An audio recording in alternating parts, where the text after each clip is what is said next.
नमस्कार, clean news UP में आपका स्वागत है और वक्त हो चला है दिन भर की सभी ताज़ा खबरों का।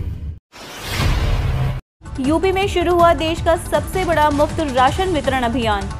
योगी सरकार ने गरीबों और जरूरतमंद को राहत पहुंचाने के लिए गुरुवार को देश के सबसे बड़े मुफ्त राशन वितरण अभियान की शुरुआत की। अभियान के शुरू होते ही सरकारी राशन दुकानों से हर कार्ड धारक को 3 किलो गेहूं के साथ 2 किलो चावल मिलने लगा। सरकार की तरफ से 2 महीने का मुफ्त राशन मिलने पर कार्ड धारकों के चेहरे खिल गए। उनकी खुशी का ठिकाना नहीं है। लोगों ने विषम परिस्थितियों में सरकार की ओर से की गई मदद के लिए मुख्यमंत्री योगी आदित्यनाथ का धन्यवाद दिया। योजना के तहत यूपी में प्रधानमंत्री गरीब कल्याण अन्न योजना से जुड़े 15 करोड़ पात्र कार्ड धारकों को 2 महीने का मुफ्त राशन दिया जाना है। अभियान पात्र में गृहस्थ योजना के 13 करोड़ 41,70,983 कार्ड धारकों को, अंत्योदय अन्न योजना के तहत 1 करोड़ 30,07,969 पात्रों को भी मुफ्त राशन वितरण योजना का लाभ मिलेगा। श्रमिकों और पटरी दुकानदारों का डाटा तैयार, करीब 1 करोड़ को मिलेगा भरण पोषण भत्ता का लाभ। उत्तर प्रदेश में कोरोना संक्रमण पर अंकुश लगाने के लिए आंशिक कोरोना कर्फ्यू लगा रखा है। इसके चलते दिहाड़ी पर काम करने वाले श्रमिकों, पटरी व फेरी दुकानदारों को जीवन यापन में कठिनाई हो रही है। इस समस्या को देखते हुए मुख्यमंत्री योगी आदित्यनाथ ने ऐसे लोगों को 1,000 रुपये भरण पोषण भत्ता देने का फैसला किया है। इसी क्रम में श्रम विभाग और नगर विकास के विभाग ने लाभार्थियों का डाटा एकत्रित करने का कार्य भी कर लिया है। 1 करोड़ के करीब गरीबों, मजदूरों को भरण पोषण भत्ता दिया जाएगा। श्रम विभाग में पंजीकरण 67.37 लाख निर्माण श्रमिकों को राज्य सरकार की ओर से दिए जाने वाले भरण पोषण भत्ते का लाभ मिलेगा। वहीं सरकार प्रदेश के 8 लाख से अधिक पटरी व फेरी दुकानदारों को भी भत्ता देगी। मुख्यमंत्री योगी का बड़ा आदेश, चुनाव में संक्रमित कर्मी की बाद में भी मौत हुई तो परिजनों को मुआवजा और नौकरी। राज्य निर्वाचन आयोग की वर्तमान गाइडलाइन में ड्यूटी पर रवाना होने से घर वापसी के बीच की अवधि में होने वाली घटनाओं पर 15 से 30 लाख रुपए तक का आर्थिक सहायता व परिवार के एक सदस्य को नौकरी देने का प्रावधान है। कोविड महामारी में संक्रमण का असर कई दिन बाद तक रहता है। ऐसे में चुनाव ड्यूटी के दौरान संक्रमित होकर घर आने के बाद जान गंवाने वाले कार्मिकों के प्रकरण में आर्थिक सहायता व नौकरी देने की कार्यवाही नहीं हो पा रही है। चुनावी ड्यूटी के दौरान कोरोना से मृत्यु पर 30 लाख रुपए आर्थिक सहायता की व्यवस्था है। नियमों में बदलाव के बाद चुनाव के दौरान संक्रमित कर्मी की मौजूदा अवधि के बाद में भी मृत्यु पर मुआवजा व नौकरी देने की कार्यवाही की जा सकेगी। इससे अपनों को खोने वाले समस्त कार्मिकों के परिजनों को ये लाभ मिल सकेंगे। लखनऊ मेट्रो में इंजीनियरिंग ग्रेजुएट्स के लिए मौका, सैलरी 3.4 लाख तक। Uttar Pradesh metro rail corporation limited ने मैनेजिंग डायरेक्टर के पद पर योग्य उम्मीदवार की भर्ती के लिए एक नोटिफिकेशन जारी किया है। इच्छुक उम्मीदवार 15 जून 2021 तक आवेदन दर्ज कर सकते हैं। इस भर्ती के लिए इंजीनियरिंग से ग्रेजुएट उम्मीदवार आवेदन करने के पात्र हैं, जबकि आवेदन करने की अधिकतम आयु सीमा 45 से 58 वर्ष निर्धारित है। उम्मीदवार सभी जरूरी जानकारियां आधिकारिक नोटिफिकेशन में देखें और आवेदन दर्ज करें। यूपी में कोविड-19 की तर्ज पर ब्लैक फंगस भी अधिसूचित बीमारी, सीएम योगी ने दिया आदेश।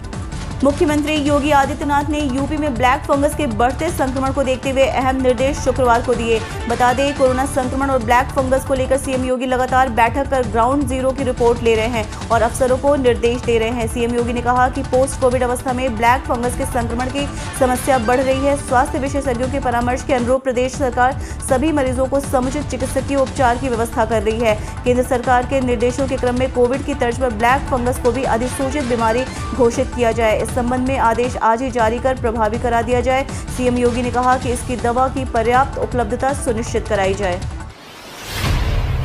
यूपी बोर्ड 10th एग्जाम के रिजल्ट को लेकर असमंजस में, बोर्ड ने मांगी 9वीं के नंबर, जबकि बिना परीक्षा स्टूडेंट हुए थे प्रमोट।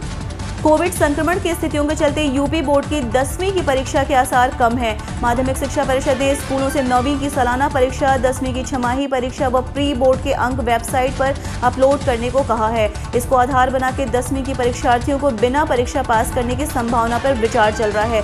यूपी बोर्ड ने जो आंकड़े मांगे हैं उसकी विश्वसनीयता को लेकर कई सवाल हैं। इसके अलावा समस्या यह भी है कि पिछले साल भी 9वीं की कक्षा में बिना परीक्षा के छात्र प्रमोट किए गए थे, तो नंबर कहां से आएंगे। साइक्लोन ताउते का असर, पश्चिमी यूपी और तराई के इन जिलों में अगले कुछ घंटों में बारिश का अनुमान। पूरे उत्तर प्रदेश में अब मौसम बदल गया है। ताउते तूफान और पश्चिमी विक्षोभ विक्षोभ के कारण पिछले 3 दिनों से बारिश का जो सिलसिला चल रहा था अब लगभग थम सा गया है। हालांकि आज 21 मई को प्रदेश के कई हिस्सों में फिर से बारिश होने का अनुमान मौसम विभाग ने लगाया है। मौसम विभाग के मुताबिक दोपहर तक प्रदेश के जिन जिलों में बारिश की संभावना है वे जिले हैं बिजनौर, अमरोहा, बुलंदशहर, अलीगढ़, मऊ और अयोध्या। इसके अलावा सहारनपुर, शामली, बागपत, मुजफ्फरनगर, मेरठ, हापुड़, गाजियाबाद, नोएडा, बहराइच, बलरामपुर, श्रावस्ती, अंबेडकर नगर, आजमगढ़, संत कबीर नगर, गोंडा और लखीमपुर में न सिर्फ बारिश बल्कि 60 किलोमीटर प्रति घंटे की रफ्तार से अंधड़ के चलने की भी आशंका जाहिर की गई है। इसके अलावा बिजली गिरने के प्रति भी लोगों को सजग किया गया है। कोरोना की तीसरी लहर से निपटने की तैयारी तेज, बच्चों के लिए बेड आरक्षित। में कोरोना की तीसरी लहर के संभावित खतरे से निपटने के लिए तैयारियां तेज हो गई हैं। बच्चों के लिए सभी मंडल के चिकित्सालयों में 20 और जिला अस्पताल में 10 बेड बच्चों के लिए आरक्षित किए गए हैं। उधर पहले चरण में मेडिकल कॉलेज में 100 बेड तैयार किए जा रहे हैं। इतने ही बड़े दूसरे चरण में भी बढ़ाए जाएंगे। बाद में मरीजों की संख्या बढ़ने के अनुपात में बेड्स की संख्या भी बढ़ाई जाएगी। वहीं पीडियाट्रिक इंटेंसिव केयर यूनिट का भी कार्य शुरू कर दिया गया है।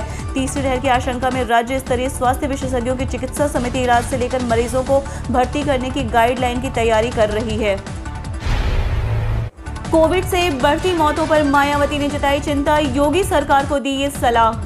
उत्तर प्रदेश के अंदर कोरोना संक्रमण के मामलों में लगातार कमी देखी जा रही है। बीते 24 घंटे की बात करें तो कोरोना के 6,725 नए मामले सामने आए हैं, जबकि कोरोना से 238 मरीजों की मौत हो गई है। हालांकि ग्रामीण इलाकों में कोरोना संक्रमण अपना विकराल रूप दिखा रहा है। पंचायती चुनाव के बाद ग्रामीण इलाकों में कोरोना संक्रमण तेजी से फैल रहा है। वहीं कोरोना से बढ़ती मौतों के मामले में बहुजन समाज पार्टी के अध्यक्ष व यूपी की पूर्व सीएम मायावती ने चिंता जताई है। इतना ही नहीं, मायावती ने प्रदेश के योगी आदित्यनाथ सरकार से गरीबों की मदद करने का आग्रह भी किया है। मायावती ने गुरुवार को ट्वीट करते हुए लिखा कि सरकारी दावे के अनुसार देश में कोरोना संक्रमण के केस कुछ कम हो रहे हैं, जो थोड़ी राहत की बात है।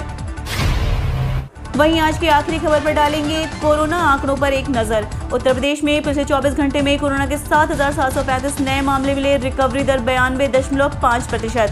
उत्तर प्रदेश में शुक्रवार को कोरोना संक्रमण के सिर्फ 7,735 मामले आए हैं। यह 24 अप्रैल को आए कोरोना संक्रमण के सर्वाधिक मामलों की संख्या 30,320 से कम है। विगत 24 घंटे में 17,668 कोरोना संक्रमित व्यक्तियों का उपचार के पश्चात डिस्चार्ज किया गया है। प्रदेश में अब कोरोना के कुल एक्टिव मामलों की संख्या 1,03,276 रह गई है।